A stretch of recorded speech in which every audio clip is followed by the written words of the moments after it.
Ce qui va tali résidence ya papa, vous tali liboso nango, ezalaka koti ya nzube ya nkolo Yesu.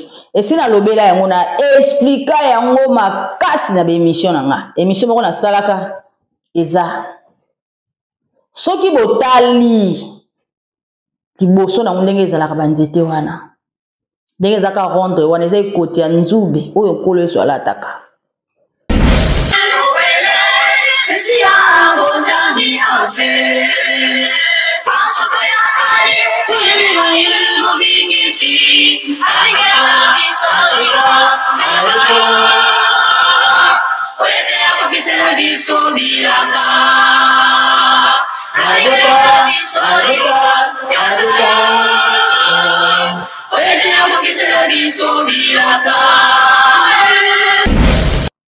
Tolandi nzembo bien. Donc, likambo oyo lobamaka na Bible na Jean. Ngai nazokende, mina kotika bino ba kufelente. Na kosengela bino epa ya tata, mosungi oyo akoya kovanda na bino libela na libela. Ka na Bible wana yuko lobake, molimo mosantu akoya. Akovanda na bino, me mingi bakoyeba ete. Wana nkolo Yesu, ayebisi biso ke molimo mosantu akoya. Akovanda na bino, me mingi bakoyeba ete. Nkolo Yesu akei. Wana eza makambo totangi na Bible. Tokomi na 4e génération. Tango ya molimo mosantu. Molimo mosantu tata kimbango aye. Aye susu na bavoila misato. Zabe tata mwana molimo mosantu bakor na ye. Bayeko bande ya lisolo oyo ya Bible. Bayeko kende na bango nyonso. Batiki nkolo Yesu. Nkolo Yesu yenda senga ki basala moto. Église Kimbangu, c'est l'église de Jésus-Christ sur la terre par son envoyé spécial Simon Kimbangu. Tata Simon Kimbangu azali envoyé ya nkolo Yesu. Nkolo Yesu alobaki molimo mosantu akoya na kombo nanga. Mingi bakoyeba ete. Vous comprenez, bandeko? Mingi bakoyeba ete. Tata Kimbangu aye na bavoila. Histoire ya Bible, schéma wana siko tokomi komona siko en phase. Kuna ezali makomi, mais pas na biso sikoyo. Batata bakei. Nkolo Yesu atikali. Tango atikali, schéma ngwe banditi. Nkolo Yesu alingi akende. Akotikela biso nani? Soki alingi akende. C'est akotikela biso molimo mosantu. Bon, après Nkolo Yesu c'est molimo mosantu. Natanga bayuda Nkolo Yesu abotaki te. Po soki abotaki, nde parfois mokili wana elingi continue kaka. Na bana mais balingaki abota te na tango wana. Mais aya kobota nde na tango oyo. Potamo kobota ndi akobota molimo mosantu. Donc ye akei atikeli biso molimo mosantu pote molimo mosantu akotsela biso bilaka. Yango wana Nkolo Yesu avant kende apesi lingomba epa tata Simon Kimbangu kiangani molimo mosantu. Atikala kuta atikala kokotsela biso bilaka. Avant Nkolo Yesu akende ayebisi tata Kimbangu ke ba bakolanda yo bango wana ya yo. Oba kolanda yote baza ya yote. To bongama. Ayaki mbala liboso, aye mbala mibale ya misato ezali. Bizaleli ya moto na moto. Ekosala nini? Mona na polele. Yo lingi na yo sobe ki mona meso. Ki mona meso eza na tata. Bizaleli ya moto nyonso ekoyebana. Sava. Mon côté jali elombe nani kumba oyo otuna ba oyo bayedika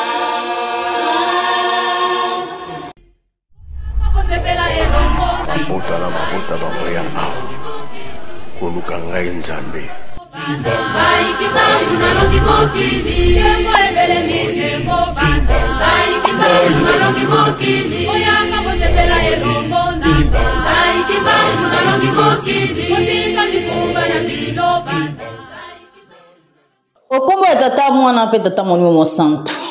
Noël. Noël. Noël. Salut tout le monde, salut la famille, j'espère que tout le monde va bien. Moi aussi je vais bien par la grâce de Dieu. Papa c'est moi qui bon qui a gagné nzambe monimo mo santo azali ko batela. En tout cas, la famille, vous voyez que fête ils ont continué. Babi la fête continue. Avant la compte na sujet na nga ya émission na biso ya lelo. Na kolobeno likambo yo. Na o publier ba vidéo na nga. Azomona batu. Bazolo boke église te o fête na ndaku. OK église te.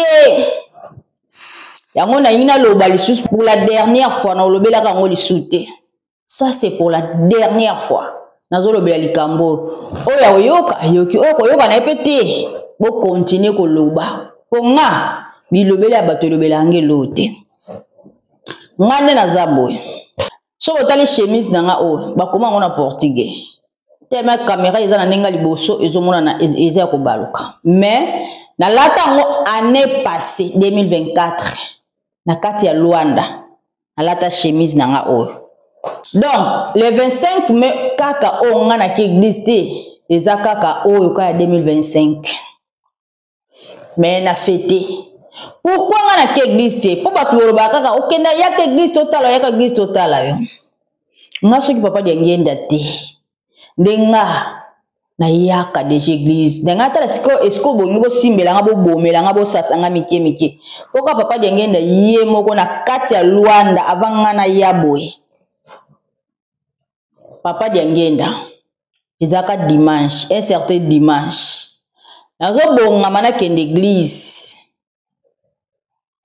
Nayoki pongi. Nabina la mukie, tanka na lali kaka, papa Diangenda, na mbetu na nga pena vanzi. Papa ayebisinga, mwana na nga, okende église te, bondela na ndako.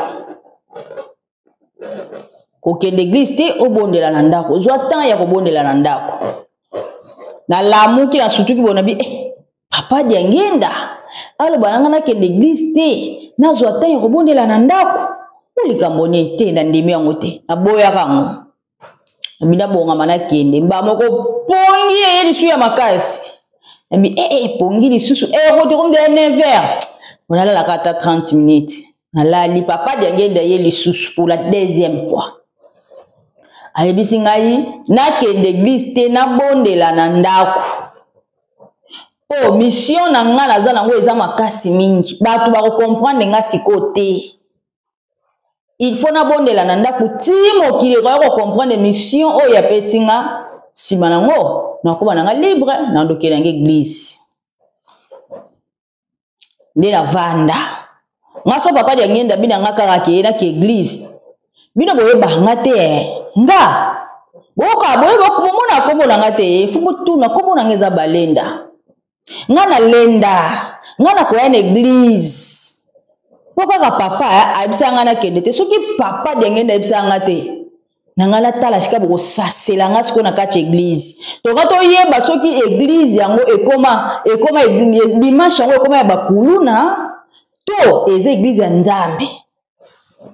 Tunga to yeba na nde mukolo wangu. Mukolo wangu wana yango bongo bomanga na église. Bi oyeba nga te. Na nga na pena komitika siko nga yo na ye. Bozo siko tan ya kubomanga. Na ye komitika siko.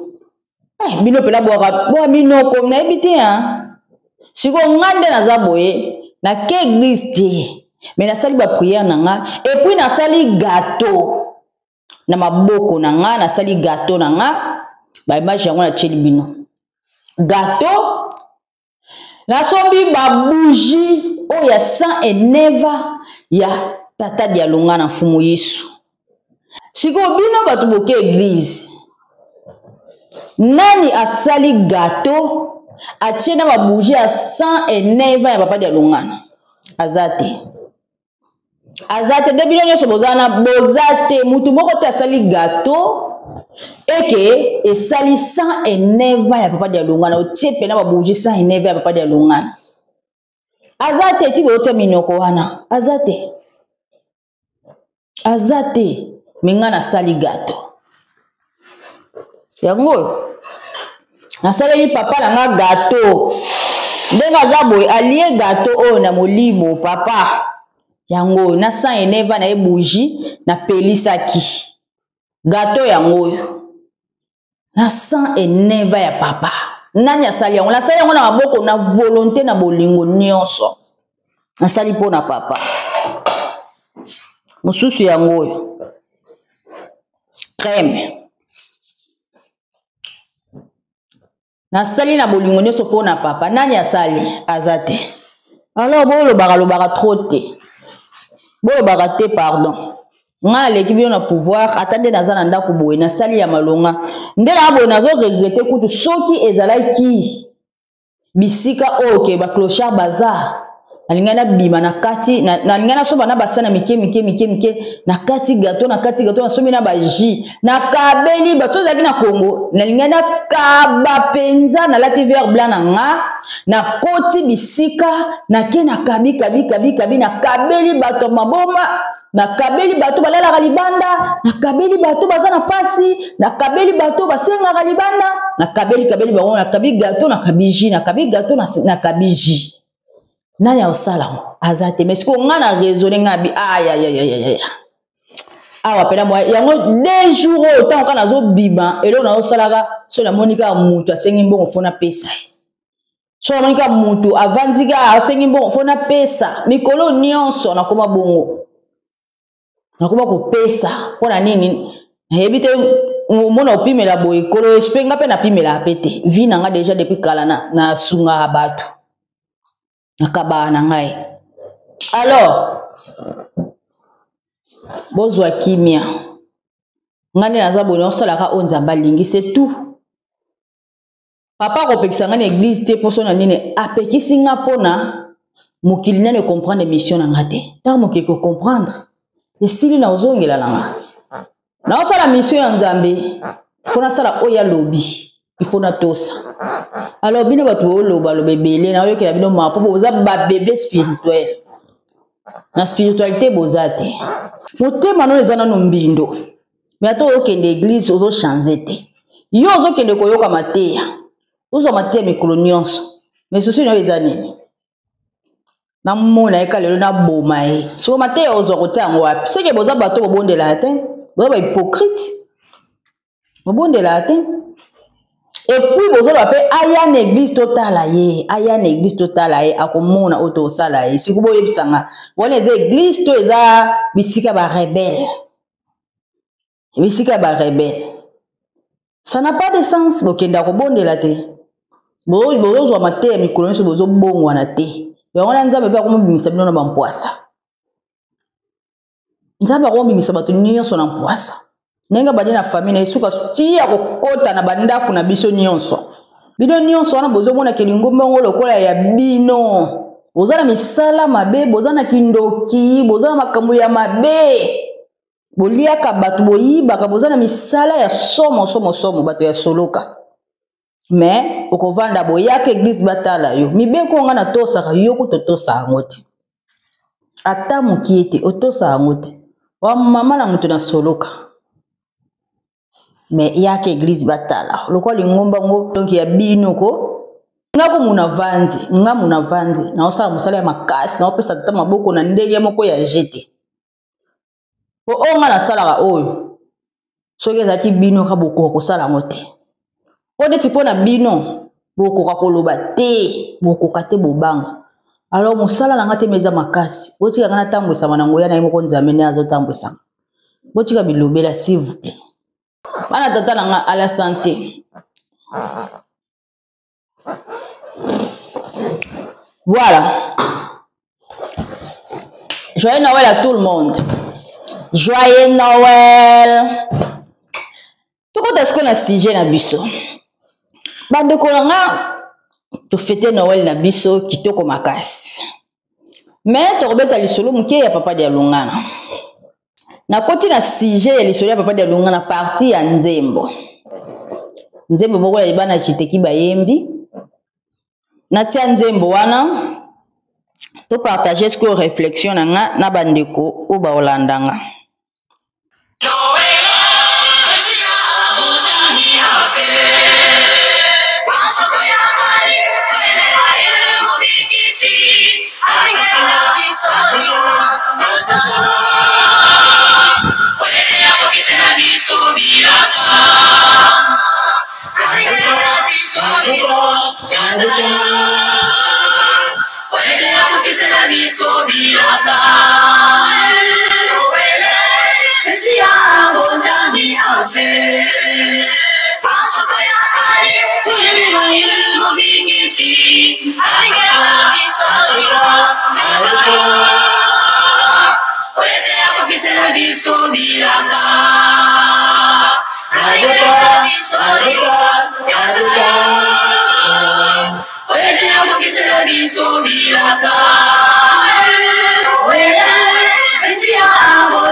Voilà. Mindule bikobeta manankamba. Mwana nzamba botami. Nde papa dialonga na kolo Yesu. Banjelu bakoyemba peko pepa. Voilà bandeko na ngai. Tola dinzi. J'espère que vous comprenez. Kolo Yesu aye aboti. Atikeli biso molimo mo santo. Pointe akokisela biso bilaka. Tolande nzembo bien. Donc, likambo oyo lobamaka na Bible na Jean. Ngai nazokende, mina kotika bino ba kufelente. Na kosengela bino epa ya tata, mosungi oyo akoya kovanda na bino libela na libela. Ka na Bible wana yuko lobake, molimo mosantu akoya. Akovanda na bino, me mingi bakoyeba ete. Wana nkolo Yesu ayebisi biso ke molimo mo santo akoya akovanda na bino me mingi bakoyeba ete. Nkolo Yesu akei wana eza makambo totangi na Bible. Tokomi na 4e génération tango ya molimo mo santo. Molimo mo santo tata kimbango aye ayesu suna bavoila misato zabe tata mwana molimo mo santo bakor na ye. Bayeko bande ya lisolo oyo ya Bible. Bayeko kende na bango nyonso. Batiki nkolo Yesu. Nkolo Yesu yenda senga ki basala moto. Église Kimbangu, c'est l'église de Jésus-Christ sur la terre par son envoyé spécial Simon Kimbangu. Tata Simon Kimbangu azali envoyé ya nkolo Yesu. Nkolo Yesu alobaki molimo mo santo akoya na kombo nanga. Mingi bakoyeba ete. Vous comprenez bandeko. Mingi bakoyeba yete. Tata Kimbangu aye na bavoila. histoire ya Bible schéma wana siko to komi komona siko en phase kuna ezali makomi mais pas na biso sikoyo batata bakei kolo Yesu atikali tango atikali schéma ngwe banditi kolo Yesu alingi akende akotikela biso nani soki alingi akende c'est akotikela biso molimo mosantu po après kolo Yesu c'est molimo mosantu soki nkolo Yesu alingi akende akotikela biso molimo mosantu na tanga bayuda nkolo Yesu abotaki te po soki abotaki nde parfois mokili wana elingi continue kaka na bana mais balingaki abota te na tango wana mais aya kobota nde na tango oyo otango kobota nde akobota molimo mosantu donc ye akei atikeli biso molimo mosantu ete molimo mosantu akokisela biso bilaka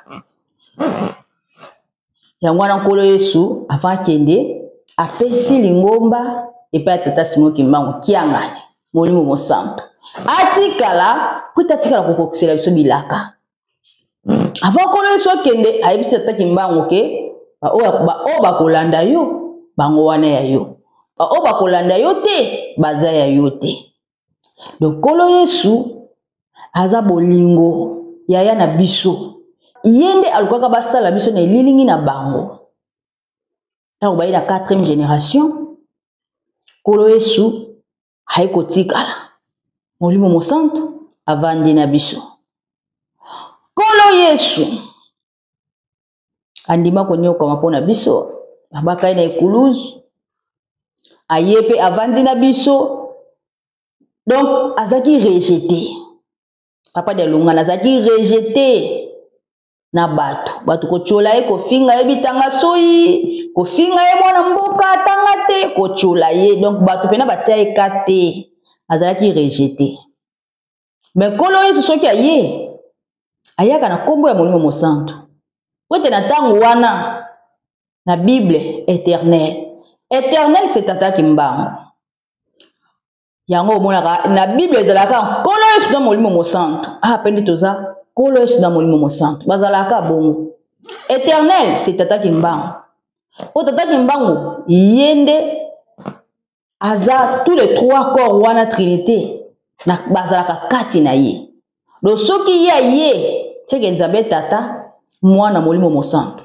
donc nkolo Yesu wana pe kaka aza pe kaka tata po tous les 3 corps zaka corps na ye mais tellement se diviser yango na loi de la nature ako respecter kaka ke tata mwana molimo mosantu mais baza pe kaka mutu moko yango tolobaka 3 égale 1 na kati ya mutu moko nkolo Yesu aye na kombo ya molimo mosantu tata Kimbangu aye na kombo ya nkolo Yesu ndenge basalelaka makambo na bango mais bazaka mutu moko yango wana toza lelo na molimo mosantu po ete nkolo Yesu nde atikela biso molimo mosantu po ete akokisela biso bilaka na biso eza na maboko ya molimo mosantu yango wana papa Simon Kimbangu kiangani ntango akendaka na mbanza nsanda alobaka na ye mpona kokokisela bino bilaka tango kaka tata Simon Kimbangu akende na mbanza nsanda esika asalaka discours na 1921 nde esika akenda kosala discours na ye na 2001 eza ba 21 kaka siko discours wana ya mibale mpona kolakisa na mokili ke tata Simon Kimbangu azali molimo mosantu nde alobi toteya na mokili toganga na mokili toloba na mokili ke tata Simon Kimbangu azali molimo mosantu nkolo Yesu nde atikelaki biso ye po ete atikala kokokisela biso bilaka yango wana tozalaka na ye soki botali résidence ya papa botali liboso nango ezalaka ekoti ya nzube ya nkolo Yesu esi nalobela yango na explika yango makasi na bémission na nga émission moko nasalaka eza soki botali liboso nango ndenge ezalaka banzete wana ndenge ezalaka rondre wana eza ekoti ya nzube oyo nkolo Yesu alataka yango wana na entrée na résidence wana ekoti ya nzube ya nkolo Yesu yango nde ezaka liboso siko biso makambo na biso bakodaka ngo eza lokola kode moye mokile comprendre nango eza te ekoti ya nzube na ye yango nde ezalaka wana na entrée siko tangu mpe batongi yango résidence wana esili akweta tape aumeita ekotika biso akotika biso papa simo ngimba ngokianga ni molimo mosanto yende sikoyo ayekozwa esika na ye pota kokisela biso bilaka lingomba na biso oyo bato balobaka ke ezali lingomba ya papa Diangenda. Oui, eza papa Diangenda kwa za molimo mosanto yona papa simo ngimba ngokianga sikona bonzoto bato bamema na bandenge moko boye balobaka ke soki papa Diangenda tende lingomba wana parfois ezate faut mona ka bato na fuwa za bébé spirituel po lingomba ebanda na 1921 wana papa Diangenda za na 3 ans mama mwilo asimba lingomba ti eko pesa na mboka papa Diangenda eko pesa na mboka papa Diangenda tambo isi lingomba mais tangu kaka po lingomba biso ekoma officiel l'État basali mikanda il faut sikoyo papa ba signer papa Diangenda signer aboyina papa kisokela signer alobi ngai te bakeli na papa dia lungana donc signature ya lingomba na biso ezalaka papa dia lungana ezalaka ya papa dia lungana yende kolo lingomba yenda signa mikanda ya lingomba ezala signature ya papa dia lungana. Donc yende kolo lingomba yango na foto kumisaka ye po azali nzambe ya bolingo aza solution nzambe wa bilaka alakelaki biso akokiseli biso yango atikela biso molimo mosanto avanda na biso po ete akokisela biso bilaka na kati na ye moko papa dia lungana asali shema moko ya molai lisusu donc bakei mi baza na biso yango mona bazalaka ke molimo mosantu na kolo Yesu alobi omoni tata omoni ngai oyo akondimela tata na nga nakomilakisa epa na ye donc soki ososoli tata simo ngimba ngokianga nde mpe a travers ya kososola tata simo ngimba ngokianga kondima ye ke azali nzambe na nsima nango wana ozwa mpe sikoyo barévélation ya papa dia lungana barévélation ya papa Mbenza bato ebele bazwaka barévélation na ye po ozwa révélation ya papa Mbenza il faut ondima papa simo ngimba ngokianga niki azali nzambe soki ondimeli ye ososoli ye ye pa komilakisa epa na yo donc c'est ça tovandaka na nzambe journée ya lelo ya le 25 mai tokoba komona bato bandeki kocelebre bafeti na bango na décembre mais na décembre ezalaka lisu te biso tofete journée ya Noël banoki mbangiste mpe baza kofete likambo elekela yenga bango mpe baza kofete lelo ka le 25 mai baza kofete mais c'est grave totiango na mwa moke bandeko bomona bolimbisi tata na photo nde nalingi natia video nde photo ya papa eza mopanzi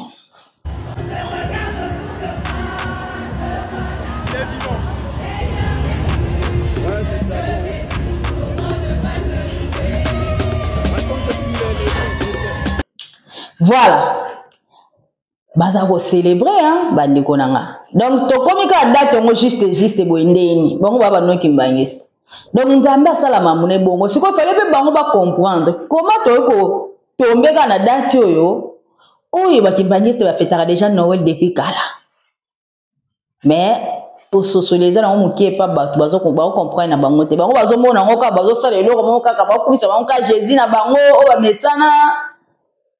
Mais tout le monde dit que lobi que il est vivant. Mais il est où? Luka koyeba. Mais on a déjà un pas.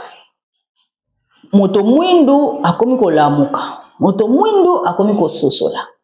malembe tozali kokende vraiment nalingana kenanga mulaite nalingana yakaka alobi likambo yo na bandeko nanga ba obalandaka nga bana tata nanga on est toujours ensemble. Bonne fête à tout le monde. Bonne fête na bana tata simengo kianga. Je vous aime tous. Na bato ba yinanga, na bato ba linganga, na linga bino nga na problème na mutu te. Azana problème na mutu te, na ebande ba yina mutu te, soki na yoki kanda na lobby après leki.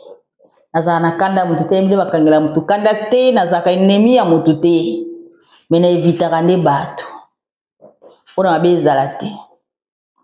Mais un problème na mutu te so yo za na problème na nganza balimbi so me nganza na problème na ote na problème na mutu moko te ngapela ngala osala ka mission nga o nzamba pesinga soki yo ko yina nga pona mission nga yeba ko yina no ngato yina nzambe ko yina nzambe o yina tata o yina ndeye ngate ngati tio yina nga o sa do erera pamba o yina nde tata po ba ba pesinga musala na bango. Maman va passer ngango. Wa merci na bino nalinga bino pena bozala bien tata batela bino abomba bino. Donc makaska na mabondeli to baka ko sala onza malingi to saka mibeko na ye. Mibeko ndeza base. To sa mibeko na ye po to komi ko kende to komi na etape mususu. Omona kimbangisa zo ganga zo finga ngame so koti na compte na ye. Tala ba mesha milaye. Tala bakabelo. Hai. Natana mutu kutu mibeko azate. O mibeko kumila nga onde na zaboye. Na koza la place wa chama musique ya mokilité na oyoka mutu passe. Na kotsa wana kuteleka katiba biloko wana mutu nangeleka ate. Na komaka mutu ababondeli ebele po musala na ngweza makasi. Me mona mutu mo bozo ko finga ebele. Me ane mutu mibeko te. Tata limbisa bino bota nanu etamboleli na bino pe c'est très important bon c'est tamboleli na bino ava boya ko finga nga bota la ba itadam na bino est-ce que za malam ti ozo ya ko finga nga nazo ko loba e bino bozana makambu ya mabe ya sese bobongisa ngo pe nanu boye boko pesa nzambe maboko te boya ko perdre mukola suka et quand on voit na révélation na zwaka mutu bazo buaka batu na secret moko boy suba buaki mutu batu bazali ko buaki omuni papa moko ko ba buaki yo pe lisusu baza ko kamwa o mususu batu ba ko buaka epa bi donc na yo pe lisusu ngabe na comprendre ba bokinga andeni eko simba tenga fona benga nga négocier to kande ata wana négociation ezala ka isute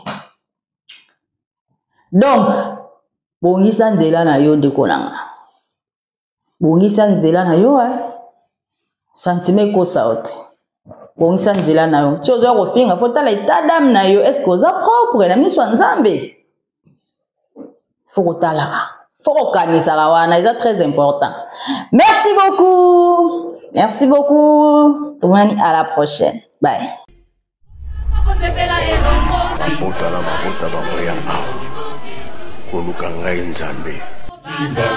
Kibangu na longi mokili Kembo ebele mi kembo banda Kibangu na longi mokili Oyanga bosepela elongo nanga Kibangu na longi mokili Kotika mikumba ya milo banda